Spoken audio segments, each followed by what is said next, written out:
Salam, hamınızı xoş gördük. Bugün mətbəxdə südlü plov hazırlayıram. Yəni südlü aş.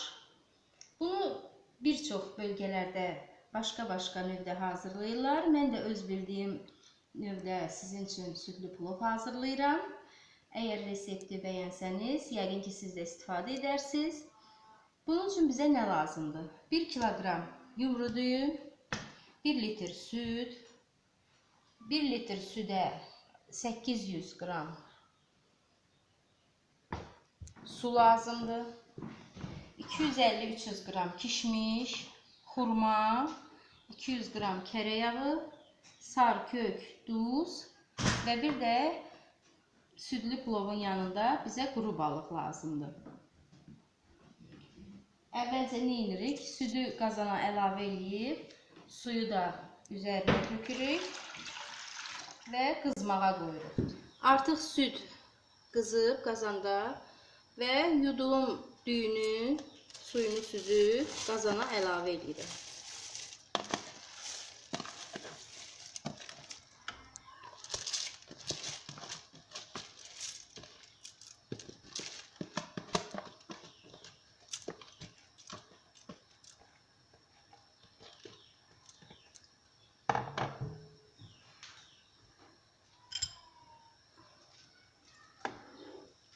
Qatıb, biraz duz əlavə edirik və təbii ki dadına baxmaq lazımdır ki şor olmasın. Vam otda bunu bir qədər qatırıq, yumurlanmasın deyə içərisində.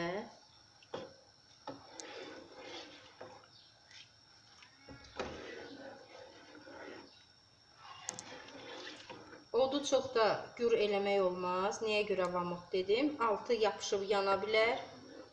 Ona görə vamotda bişirmək lazımdır südlü aşı. Südlü aş Bakıda və Bakı ətrafı kəndlərində çox sevilən bir aşdır. Və adət-ənənəmizdə də var ki, bəzi mərasimlərdə südlü aş bişirilir. Bunlar hansılardır? Əsasən Ramazan bayramı axşamında çox evlərdə südlü plov bişirilir. Bilirik ki, həmən axşam fitrə zəkat verilən bir axşamdır. Bilmirəm nədənsə, dədə-babadan elə həmin axşamda Bakı kəndlərində əsasən südlü plov hazırlanır. Və bir də 3 günlük deyilir bəzi yerlərdə, amma Bakı kəndlərində buna taxtı yığdı deyirlər. Həmən taxtı yığdı günündə qız evindən oğlan evinə südlü plov hazırlanıb göndərilir. Bu da Azərbaycan adət-ənənəsində yer alan yeməklərimizdən biridir.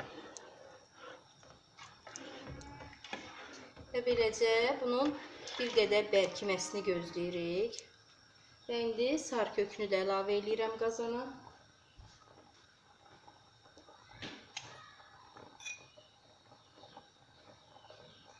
Sarkökü plov bir qədər sulu ikən vurmaq lazımdır ki, sarkök suda həll olsun.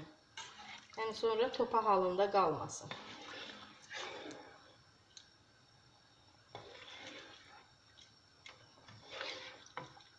Bərkiyəndə sarkökü vuranda sarkök içərisində həll olmadan qalır, yəni yumru qalır. Hələ ki qapağını örtmürük və ara sıra qarışdırırıq. Plov hazır olana kimi mən indi xurmanın tumunu təmizlədim. Yan tərəfdən içini açıb tumunu çıxartmaq lazımdır. Və indi də balığımızı təmizləyək. Düzdür, indi bir qədər yay ayı olduğuna görə təzə balıq tapmaq biraz çətindir.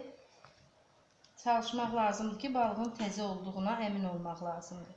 Və balığı təmizləmək üçün taxtadan sonra xoşa gəlməz, iyi gəlməsin deyə salafan keçirmək ən yaxşı yoludur.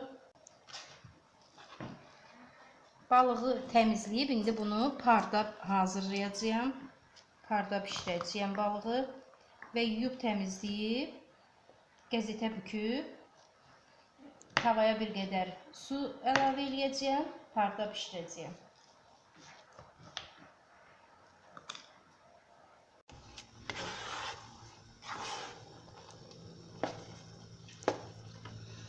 Artıq plovumuz bərkiməyə başlayıb və plov əzilməsin deyə həm qazanı bir qədər geniş götürmək lazımdır ki, düyüsü əzilməsin və vamotda qoyub altına belə nazik lövhə qoymaq lazımdır ki, dibi yanmasın, yaxşı dəm alsın. Və otdan götürüb həmin dəmiri indi ocağın üzərinə qoyub vamotda plovu dəmə qoyuruq.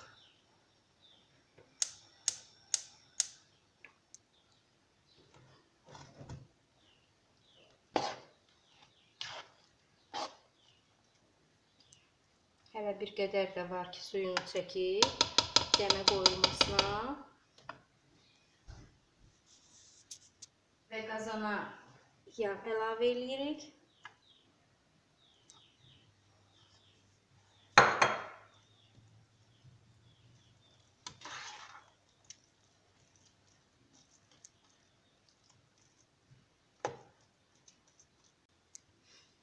Qapağını qoyuruq ki, plov bir qədər dəmlənsin. Artıq plovumuz dəmdədir. Ocağın odunu söndürmüşəm və qapağına dəsmal sarıyıb plovu dəmə qoymuşam. 10-15 dəqiqə həmin isti dəmirin üzərində qalıb dəm alacaq və sonra süfrəyə verəcəyik. Balığı yuyub təmizləmişəm, içini və qulaqlarını və quru balıq yeganə balıqdır ki, belə pulları ilə birlikdə bişirilir. Bunun üçün bayaq mən yenə dedim, bizə qəzet və yaxud belə ağ vərəqlər lazımdır. Rəngli vərəq olmaz, jurnal vərəqi. Kağızı suda isladırıq.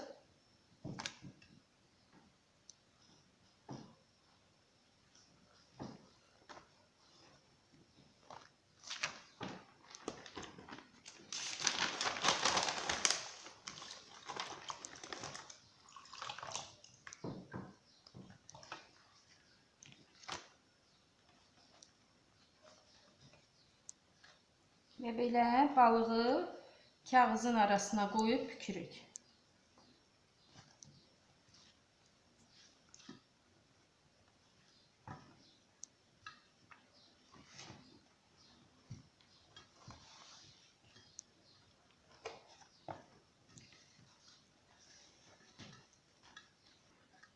Və balığın hər tərəfi kağızla bağlanır.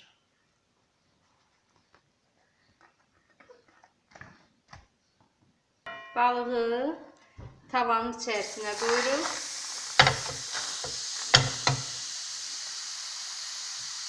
Və üzərindən biraz su tökürük ki, bu parda bişsin. Və balığın üzərinə bir qapaq və yaxud padnos qoyuruq ki, içərisində pərdə balıq bişsin. Və indi bir üzü suyu çəkiləndən sonra balığı o birisi üzünə çevirəcəyəm. Yuyulmuş kişmişi əridilmiş yağın içərisinə əlavə edirik və bir qədər qovururuq.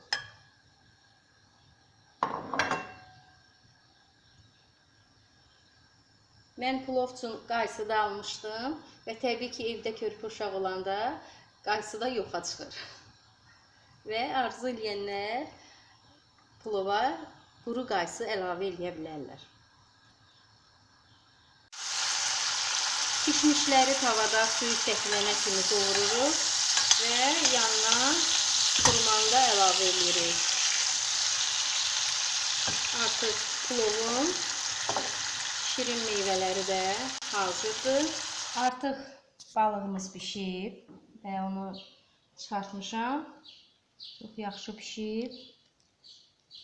Və bunu indi təmizləmək lazımdır ki, plovla birlikdə süfrəyə verəndə tıxı olmasın. Və gördüyünüz kimi sümüyündən çox rahat ayrılır. Və bunu bir-bir təmizləmək lazımdır. Təmizləyib süfrəyə təmiz halda verilir. Artıq südlü plovumuz hazırdır. Süfrəyə verə bilərik və yanında təmizlənmiş balıq verilir. Zövqə görə plovun yanına balıq qoyulub yeyilir və ayranla süfrəyə verilir. Əgər bəyəndinizsə kanalı like edin. Bəyəndinizsə siz də hazırlayın. Nuş olsun. Sağ olun.